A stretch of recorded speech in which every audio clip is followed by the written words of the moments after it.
Shalom, puji Yesus, saya bersyukur hari ini bisa menyapa saudara-saudara semua yang dikasihi Tuhan Yesus dimanapun berada.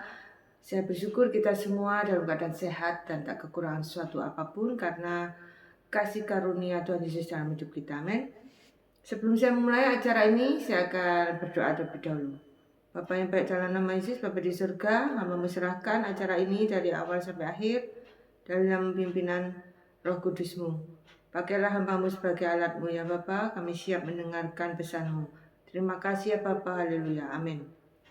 Di kesempatan ini saya akan menyampaikan satu tema saja, yaitu pesan Tuhan melalui kisah Raja Hizkia. Kita akan belajar dari Alkitab ya. Saya bacakan ya,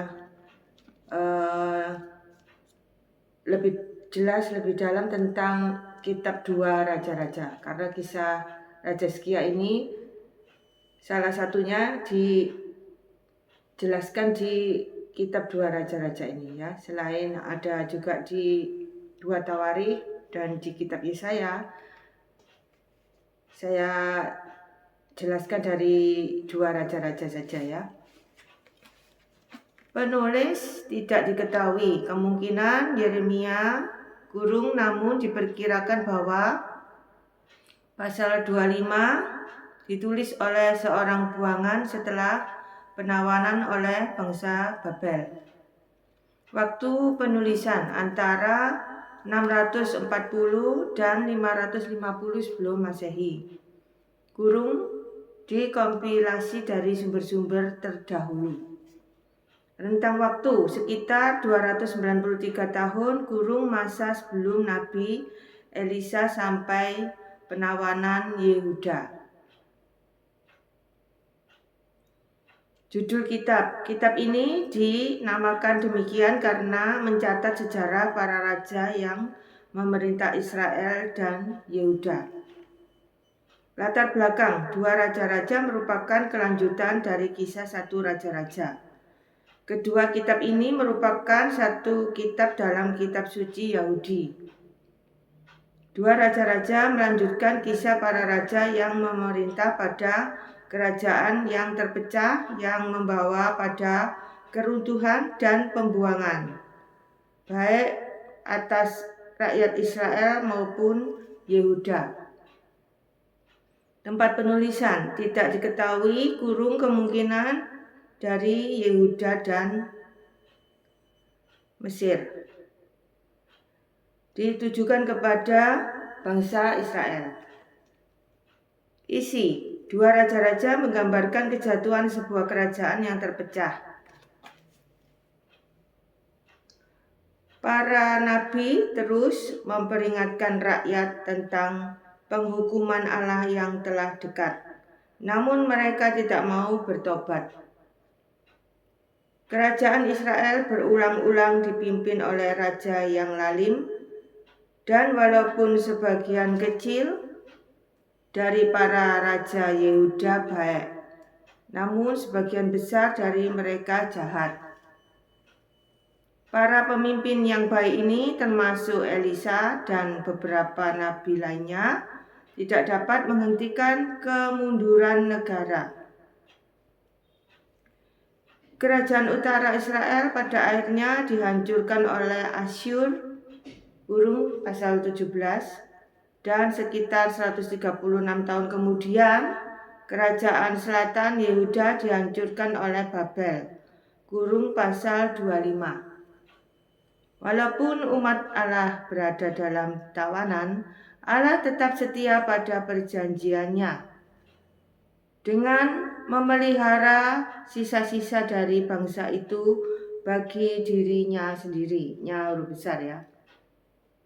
Kata kunci, tanda petik menilai, lalu tanda petik lagi tawanan. Gambaran umum dari 2 Raja-Raja adalah menilai setiap raja, khususnya mengenai hubungan mereka dengan Allah dan perjanjiannya. Yang huruf besar ya. Sebagian besar dari mereka dinilai jahat di mata Allah. yang akhirnya membawa Israel dan Yehuda pada kondisi tanda petik tawanan yang terpisah. Tema: Allah membenci dosa dan ia huruf besar ya, tidak akan membiarkan terus berlanjut selamanya. Maksudnya membiarkan dosa itu ya, membiarkan dosa terus berlanjut selamanya. Allah terkadang mempergunakan orang kafir untuk memperbaiki umatnya. Allah begitu mengasihi kita sehingga kadang-kadang ia huruf besar ya, harus mendisiplinkan diri kita. Allah memberi kita peringatan sebelum menjatuhkan hukumannya. Kita dapat memiliki kepercayaan sepenuhnya bahwa Allah tidak akan pernah meninggalkan atau mengabaikan kita. Amin ya. Itu penjelasan dari 2 Raja-Raja menurut kitab Rainbow ya. Selanjutnya saya kasih keterangan ya. Jadi dari kisah Raja Hizkia ini kita diingatkan Tuhan untuk tidak jemu-jemu untuk berdoa dengan tulus ya kepada Tuhan Yesus. Itu pesan hari ini. Jadi jangan sampai kita putus asa ya, tidak lagi berdoa karena merasa doa kita tidak dijawab atau tidak didengar ya. Jangan seperti itu. Tuhan ingin kita terus tidak jemu-jemu, tidak putus untuk berdoa dengan tulus. Seperti Raja Hizkia ini, kita belajar dari Raja Hizkia ini di mana ada 2 kejadian penting dalam hidupnya yang dapat kita ambil hikmahnya, yaitu saat bangsa Yehuda ini ya, yang dipimpin oleh Raja Hizkia diserang oleh Sanherib ya, Raja Asyur. Maksudnya mau dikuasai gitu ya, ada peperangan gitu ya. Jadi dan tidak seimbang, lawannya ini tidak imbang dengan kekuatan dari pasukannya Raja Hizkia ini, tidak imbang dengan pasukannya Raja Asyur ini ya. Jadi seperti apa itu, tidak mungkin menang gitu ya. Jadi ini kita dapat belajar dari kisah ini ya, meskipun kelihatannya itu tidak mungkin ada jalan keluar ya dalam kehidupan kita sehari-hari kan. Sering ya kita ngalami, tidak mungkin ini tidak mungkin ini. Sudah banyak yang memberi masukan baik dari teman atau dari family atau dari anggota keluarga kita sendiri pun ya. Kadang itu menjatuhkan iman kita ya, seolah-olah sudah tidak usah berharap ya, tidak usah terlalu bermimpi lah. Itu mimpi, kalau bisa terjadi itu mimpi, mustahil. Jangan putus asa, kita harus terus berdoa dengan tulus ya, meskipun mustahil. Seperti Raja Hizkia ini ya, akhirnya menang dalam peperangan melawan pasukan Raja Asyur. Meskipun tidak sebanding tadi ya, Tuhan menyatakan kuasanya, akhirnya Raja Hizkia memperoleh kemenangan. Dan yang kita bisa dikuatkan ya melalui kisah Raja Hizkia yang menang dalam peperangan ini. Jadi peperangan itu ternyata tidak hanya mengandalkan senjata. Ya, pada zaman itu Raja Asyur, bangsa Asyur, kerajaan Asyur yang dipimpin oleh Sanherib itu menggunakan siasat yang keji ya, yaitu sebelum berperang itu dia mengirim utusan pada Raja Hizkia ya, pada kerajaan Yehuda yang dipimpin oleh Raja Hizkia tersebut mengirim utusan, Sanherib mengirim utusan 3 orang ya. Itu tujuannya untuk menyerang secara mental Jadi mentalnya itu diserang dulu sebelum berperang. Jadi itu taktik yang keji. Dan itu sudah terjadi zamannya Raja Hizkia ini sudah terjadi ya. Jadi ternyata perang mental itu yang berbahaya ya. Jadi kita harus minta hikmat Tuhan ya, agar kita dalam peperangan rohani ya, itu kita tetap kuat ya, diberi kekuatan oleh Tuhan, karena setan itu kadang itu menyerang mental kita ya. Jadi serangan setan itu tidak selalu tampak jelas gitu ya. Kadang itu serangan melalui pikiran kita ya, menyerang mental kita supaya mental kita itu penuh ketakutan, penuh kekhawatiran. Itu yang lebih berbahaya sebenarnya daripada serangan setan yang dalam bentuk lain ya. Jadi kita harus waspada seperti suatu peperangan yang sebenarnya ya. Di dunia ini kan ada perang yang sebenarnya, perang fisik maksudnya ya. Ada juga perang yang tidak kelihatan, yaitu perang mental tadi ya. Jadi yang diserang itu mental. Jadi ini bangsa Yehuda ini ya, rakyat Yehuda maksudnya itu yang dipimpin oleh Raja Hizkia ini, itu didaunkan mentalnya oleh utusan Raja Sanherib ini. Jadi menjelek-jelekkan Raja Hizkia. Jadi rakyatnya itu dikacau ya, dikasih kata-kata yang negatif tentang rajanya. Ya, jadi rajanya itu dijelek-jelekan oleh utusan Raja Sanherib ini. Jadi luar biasa ya serangan mental dari pasukan Asyur ini. Dan akhirnya rakyat Yehuda itu juga terpengaruh ya. Sedikit terpengaruh maksudnya, tidak sampai tidak mempercayai Raja Hizkia lagi, tidak ya, cuma ya sempat goyah ya rakyat Yehuda. Tapi Raja Hizkia ini memberi pesan ya pada rakyatnya agar tidak berkata apa-apa saat utusan itu berteriak keras-keras ya di hadapan rakyat itu, seperti disengaja gitu ya, seperti berdiri di tempat keramaian gitu ya dengan berteriak-teriak menghina rajanya. Itu rakyatnya itu disuruh diam, tidak boleh berbicara, cuma hanya sebagai pendengar saja. Jadi raja ini sungguh berhikmat ya.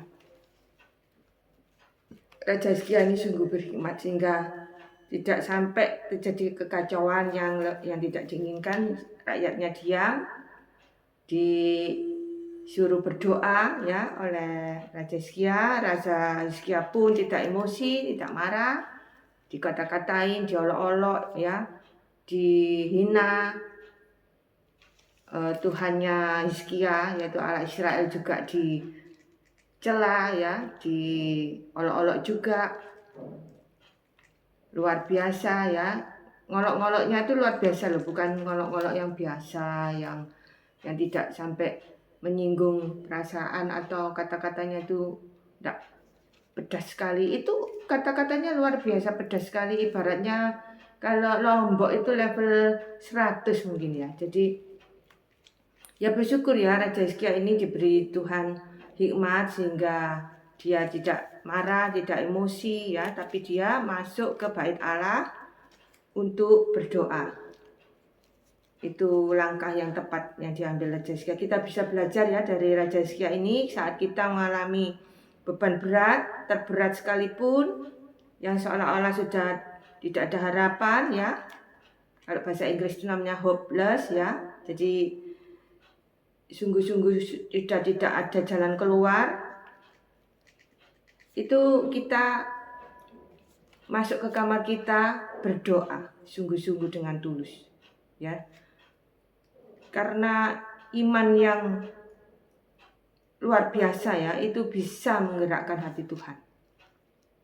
Itu kita belajar dari Hizkia ini. Ternyata benar ya. Jadi imannya Hizkia yang luar biasa ini menggerakkan hati Tuhan. Ya, sehingga dia menang dalam peperangan melawan itu ya, kerajaan Asyur. Yang berikutnya ujian yang tidak kalah hebatnya juga ya. Yang pertama tadi kan ujian iman dalam peperangan. Sekarang ujian iman dalam penyakit. Ya, jadi Raja Hizkia ini ya tiba-tiba itu jatuh sakit. Kalau zaman sekarang ini kan enak ya, kalau sakit di CT scan, di MRI atau diperiksa dengan alat-alat yang canggih itu bisa ketahuan penyakitnya apa ya. Kalau zaman dulu ya, kan zaman dulu tidak ada listrik ya, cuma pakai api untuk penerangan seperti obor, lilin ya. Sudah tidak mungkin ya bisa ke dokter atau minta dicek ini sakitnya apa, itu tidak mungkin karena tidak ada listrik ya. Dan juga belum secanggih sekarang ya. Jadi untuk mendeteksi suatu penyakit zaman dulu tuh tidak bisa. Jadi cuma meraba-raba, mengira-kira, oh ini sakit ini sakit ini, itu pun belum tentu ada obatnya. Jadi Raja Hizkia ini hampir meninggal ceritanya kena penyakit ini ya. Tidak disebutkan penyakit apa di Alkitab, cuma disebutkan itu sakit parah, hampir mati gitu ya. Ya, jadi Raja Hizkia ini tidak menyerah loh. Ya, waktu Nabi Yesaya mengunjungi dia di kamarnya waktu dia Raja Hizkia berbaring di ranjang itu ya. Nabi Yesaya kan mengunjungi Nabi Yesaya menjenguk Raja Hizkia yang sakit ini. Dan Nabi Yesaya ini dapat suara dari Tuhan untuk menyampaikan kepada Raja Hizkia bahwa dia tidak akan sembuh dan dia akan segera meninggal. Ya, jadi tapi Raja Hizkia ini tidak menyerah. Ya, tidak menyerah sedikit pun, meskipun itu yang ngomong Tuhan ya melalui Nabi Yesaya. Ya, kalau Tuhan yang ngomong sudah pasti terjadi ya. Tidak mungkin tidak terjadi karena itu sudah kehendak Tuhan. Dia harus meninggal. Tapi dengan iman yang teguh tadi, iman yang tulus tadi, ya sanggup loh menggerakkan hati Allah sehingga Raja Hizkia ini sembuh loh dari sakitnya, luar biasa. Ya, jadi kita belajar dari kisah Raja Hizkia ini dalam hal sakit penyakit pun jangan menyerah. Ya, kalau kita divonis dokter, fakta medis menunjukkan bahwa kita ini kena sakit ini yang sudah parah sekalipun ya, sudah tidak ada harapan sekalipun, jangan sekali-sekali kita menyerah. Kita langsung berdoa dengan tulus, berdoa sungguh-sungguh. Karena fakta medis ya harus tunduk pada kebenaran firman Tuhan Yesus. Amin. Jadi kita harus menyontoh ya Raja Hizkia ini, meskipun sudah divonis meninggal ya, menurut kehendak Tuhan melalui Nabi Yesaya, tapi bisa menggerakkan hati Tuhan luar biasa ya. Jadi malah diberi bonus loh ya, tidak hanya sembuh terus sebentar lagi meninggal, tidak, tapi diberi bonus 15 tahun ya. Itu waktu yang lumayan panjang, bonus umur yang lumayan panjang, luar biasa ya. Kita meniru Raja Hizkia ini ya. Terserah Tuhan, kita diberi kesembuhan dan kita diberi bonus berapa tahun lagi, itu kita syukuri saja. Yang penting kita sembuh. Ya, mau diberi bonus berapa tahun lagi itu kita syukuri saja. Ya, itulah pesan Tuhan hari ini. Jangan sampai kita tuh putus asa ya. Kalau kita periksa ke dokter ada fakta medis, kita sakit ini dan kita hidupnya kurang berapa bulan lagi, jangan sampai kita percaya ya fakta medis tersebut. Kita percaya, oh hidup saya sudah mau mati, hidup saya tinggal berapa bulan lagi, saya mau meninggal. Jangan. Kalau kita percaya itu yang terjadi. Ya, jadi kita berdoa sungguh-sungguh pada Tuhan Yesus, minta kemurahan Tuhan, minta kesembuhan dari Tuhan. Ya, kita percaya Tuhan pasti menyembuhkan kita, karena Tuhan itu Maha Kasih. Ya, kalau kita minta dengan sungguh-sungguh, dengan tulus, dengan penuh iman, Tuhan pasti menjawab doa kita. Amin. Jadi kita belajar ya dari kisah Raja Hizkia ini. Ada 2 kejadian penting dalam hidupnya yang Tuhan Yesus tolong ya. Yang pertama tadi berperang melawan musuh yang terkuat pada zaman itu, yaitu kerajaan Asyur. Yang kedua yaitu penyakit yang mematikan. Dia bisa disembuhkan plus bonus 15 tahun.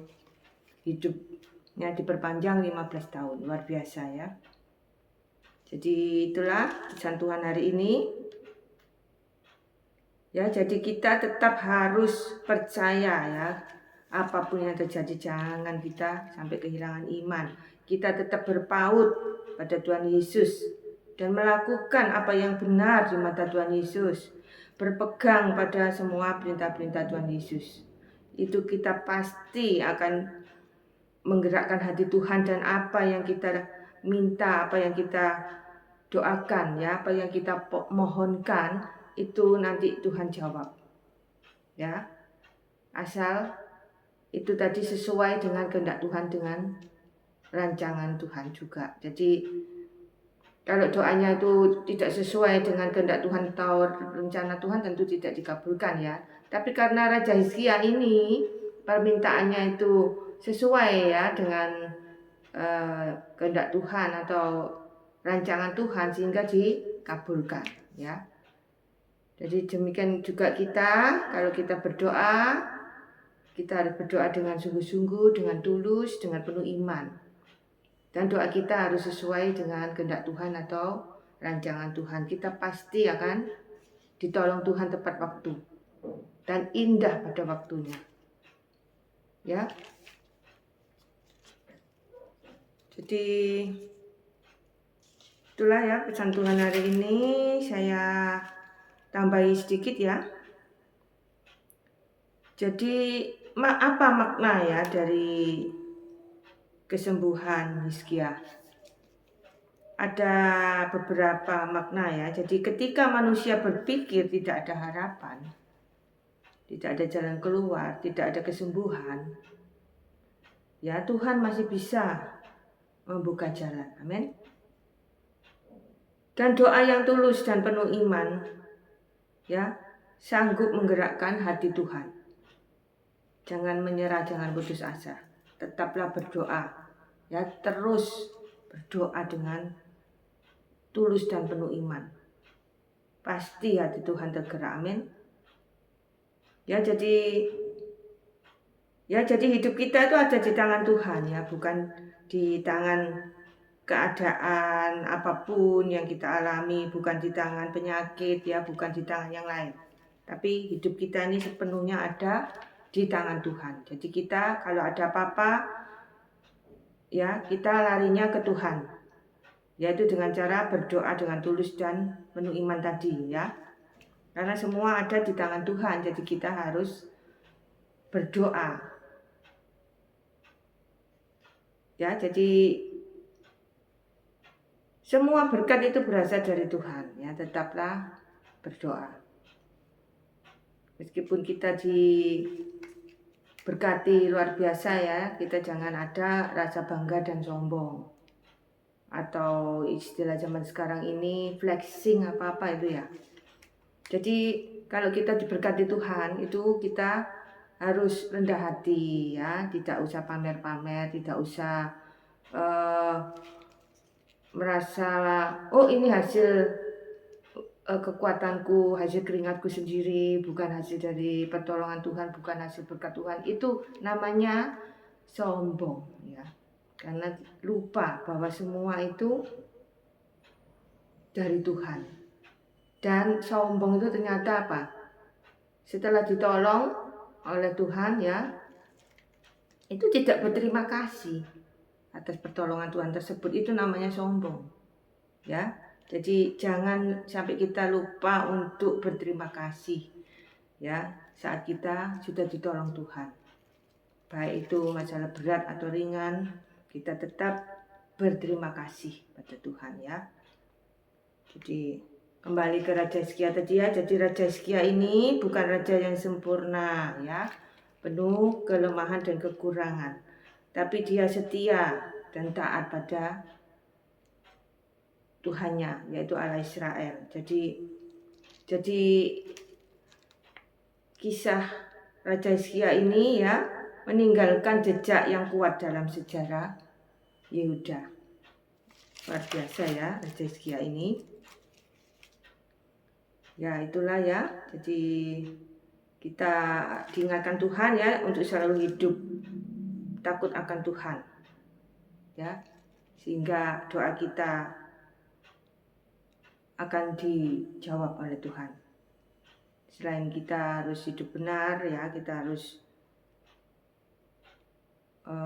takut akan Tuhan dan melaksanakan semua perintahnya. Tidak hanya mendengar firman Tuhan saja ya di gereja atau melalui YouTube, khotbah-khotbah melalui YouTube. Tidak hanya mendengar saja, tapi yang penting itu melakukannya, mempraktekannya. Karena iman tanpa perbuatan itu sia-sia.